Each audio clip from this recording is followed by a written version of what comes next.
Lebanon में राजधानी की सड़कों पर रविवार को हजारों की भीड़ थी। नारे लग रहे थे, death to Israel, death to America, हम तुम्हारी पुकार पर हैं, नसरल्लाह।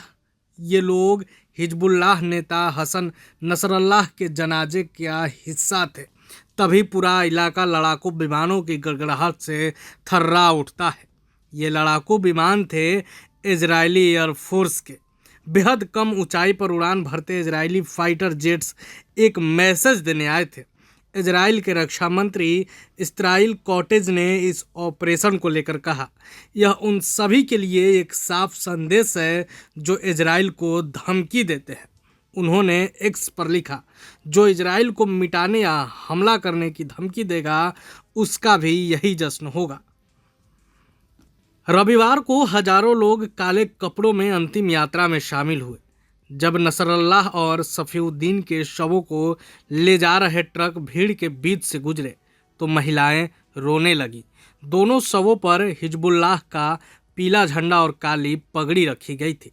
इस कार्यक्रम को सुरक्षा चिंताओं के कारण महीनों तक टाला गया था, लेकिन कड़ी ठंड के बावजूद पुरुष, महिलाएं और बच्चे इस समारोह में शामिल होने पहुंचे। अंतिम संस्कार समारोह के दौरान नसरल्लाह के उत्तराधिकारी नईम कासिम ने टीवी पर भाषण दिया।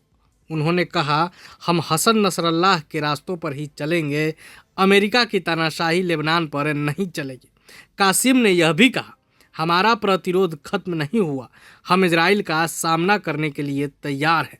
उनकी बात पर भीड़ ने मुट्ठी लहराकर हम तुम्हारी सेवा में नसरल्लाह और हम वादा निभाएंगे नसरल्लाह के नारे लगाए।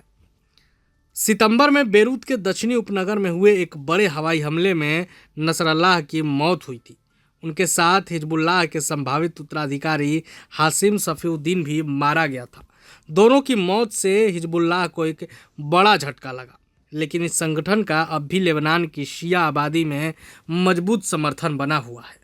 इसके बावजूद भी जब दोनों नेताओं का शव यात्रा निकला तो इजरायली एयरफोर्स ने अपने जेट से एक मैसेज दे दिया।